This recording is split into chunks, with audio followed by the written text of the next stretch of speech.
Você já viu o Flow Podcast, né? Cara, é incontável o número de vezes que o feed do YouTube já me sugeriu algum corte do Flow Podcast. Sério, o algoritmo me joga milhares de cortes diferentes com declarações diversas e thumbnails de vários convidados usando citações fora de contexto de alguma coisa que é irresistível ao clique. Total clickbait. E eu acho que eu não sou o único, até porque é inegável o sucesso do Flow Podcast. Seja pelos views no YouTube, que no canal oficial já tem mais de 242 milhões, ou as recorrentes vezes que ele figura no Spotify como o podcast mais ouvido do momento. Agora, o que muita gente não consegue explicar é por que o Flow faz tanto sucesso. E eu ficava me perguntando isso, qual que é a fórmula tão acertada e o que faz que as pessoas continuem vendo essas infinitas conversas do Igor e do Monark sem fim. Depois de acompanhar por muito tempo, participando ao vivo das lives e olhando atentamente para todo esse universo de cortes e lives, eu tenho uma ideia e vim compartilhar com vocês. Mas antes disso, a gente precisa falar um pouco sobre conceitos, para a coisa ficar mais clara. Porque o segredo começa pela forma como o programa funciona. Para quem não sabe, o Flow é um podcast criado pelo Igor 3K e o Monark. Ambos são antigos youtubers gamers, participantes ativos dessa cena, sendo o Monark um dos que mais se destacou, figurando por volta de 2013 como o principal youtuber gamer do Brasil. Bom, mas a história que se conta no desenrolar dos episódios do Flow é que os dois estavam exaustos sobre o trabalho que realizavam em seus respectivos canais, e então se juntaram para criar o podcast que foi lançado em 2018, sendo transmitido ao vivo em vídeo e áudio em diferentes plataformas como o YouTube e a Twitch, e depois no Spotify e todos os outros serviços de streaming. O formato do programa é composto de transmissões longas feitas de segunda a sexta, cada episódio com um convidado diferente e com um bate-papo que pode levar de 1 a 4 horas. Essa conversa rende muito e é feita em um ambiente super convidativo e com muita liberdade ao convidado para poder beber e até usar drogas enquanto conversam com o Monark e o Igor, que também ficam muito à vontade. Após o Flow bombar em 2020, muitos produtores começaram a criar outros podcasts bem parecidos com seu formato e que também bombaram. Essas atrações têm popularizado o termo podcast para um público novo, que até então não conhecia a fundo esse meio de comunicação que já vem de anos antes. Tanto que esse movimento gera uma confusão de nomenclatura no mercado. Você já percebeu isso? Porque depois de assistir a alguns programas, você pode achar, podcast então é algo tipo Flow, né? A verdade é que é e não é, porque ele é muito diferente de outros programas. E essa confusão vai para as plataformas de podcast, que chamam o Flow e os derivados, cada um de um jeito. Na Twitch chamam de talk shows e podcasts. Já no Spotify tem uma playlist que chama do vídeo pro podcast.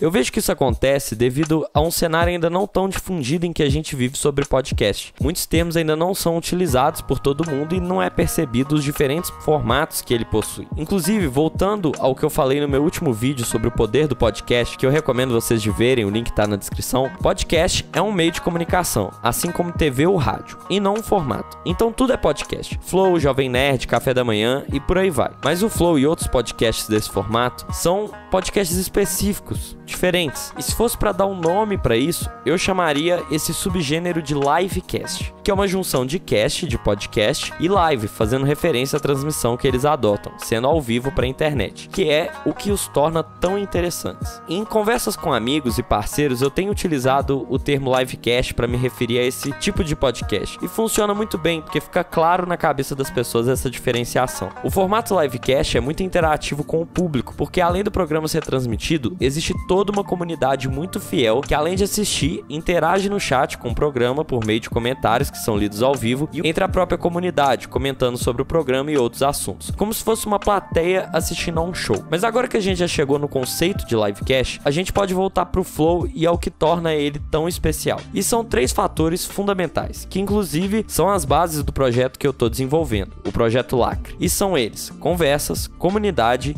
e conteúdo. Essa é basicamente a ciência do Flow na minha visão. Então vamos lá. Conversas, primeiro porque é deixado claro a todos que o Flow não faz entrevistas, e sim conversas. E conversas fluidas, verdadeiras, naturais. São interações que chamam muito a atenção e que me prendem por querer saber até onde vai esse papo que se estende por tanto tempo e mesmo assim é chamativo. Acho que o interesse despertado pelas conversas vem da frequência com que a gente vê o Monark e o Igor conversando com pessoas diferentes. Com o tempo, eu passei a querer saber o que os apresentadores têm a dizer para cada um dos convidados que vão lá. Como seria o papo com X pessoa, como se fosse uma novela. E conversa é o que faz a magia de um podcast, que inclusive pode ser ilustrado simplesmente por essa imagem. Como a gente pode ver, a gente se sente parte da conversa. Falando agora de comunidade, o Flow realmente dá um show sobre esse ponto. Sua comunidade acompanha os programas ao vivo, paga para ser membro e comentar nos chats da Twitch e do YouTube. Também pagam para que seus comentários sejam lidos no programa, além de comprar produtos da loja online com descontos e ainda falar sobre o Flow e os convidados em todos os ambientes possíveis. Com esse público que banca parte da própria atração, o potencial de engajamento e compartilhamento é gigantesco. O Flow possui em sua comunidade o que chamamos no marketing digital de UGC, ou conteúdo gerado por usuário. É quando as pessoas se importam tanto com aquilo que é entregue para elas pela marca, que deixam de ser passivas ao receber o conteúdo e passam a agir ativamente, seja por comentários, vídeos meme da comunidade, canais de corte ou desenhos enviados. E agora o principal, conteúdo. O Flow possui um conteúdo que é sempre novo, colocando o convidado em um tipo de diálogo diferente de outros programas, sendo mais cru, de forma proposital para ser fluido e interessante. Na maioria das vezes, né? Mas fora isso tem os cortes também, eu não poderia deixar de falar dos cortes. Pequenos trechos com o que foi de maior destaque no programa, que é publicado pela equipe do Flow, além de canais não oficiais. Isso faz com que o alcance do programa seja muito maior. Somando isso tudo, temos a atração que conhecemos. Mas a ciência do Flow sozinha não responde à pergunta inicial que eu fiz pra você. Por que o Flow faz tanto sucesso? E o item que faltou aí é o contexto. Sim,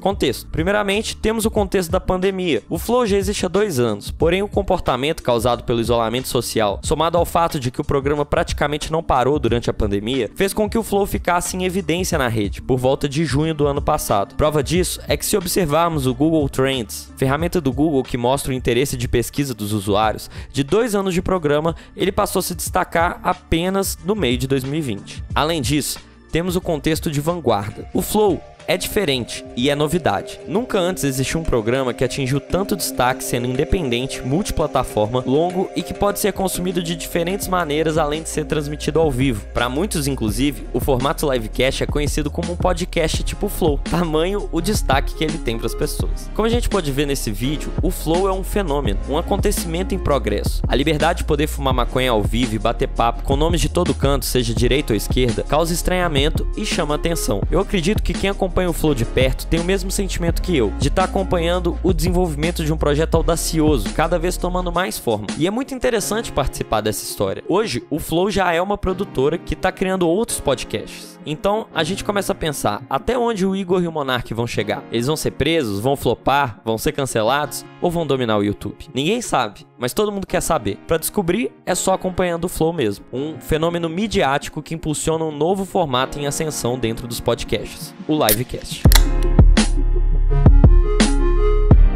Fala, doutor, aqui é o Igor Ritter e eu espero que você tenha curtido esse vídeo. Essa é uma das visões que eu queria compartilhar há um tempo, após perceber que estamos diante de uma fase do desenvolvimento dos podcasts que vai revolucionar a forma como consumimos conteúdo. Foi assim que eu criei o projeto Lacre. Mais que um projeto, ele tem a pretensão de se tornar um movimento. E eu ainda vou contar direitinho pra você sobre ele, mas eu ainda tenho muita coisa pra falar e mostrar antes. Então, se inscreva no canal e acompanhe os próximos vídeos e podcasts. Tem coisa boa vindo aí. Até lá, deixe seus comentários que a gente vai continuando essa conversa. Se você quiser ouvir a versão em áudio desse vídeo, procura no Spotify e segue lá o Projeto Lacre. Em breve eu vou publicar conteúdos exclusivos nesse programa. E se você quiser ler mais sobre livecasts, entra ali no LinkedIn e procura por Igor Ritter. Recentemente eu publiquei um artigo lá sobre o tema, beleza? Espero que vocês tenham gostado e fica assim então, doutor. Até mais.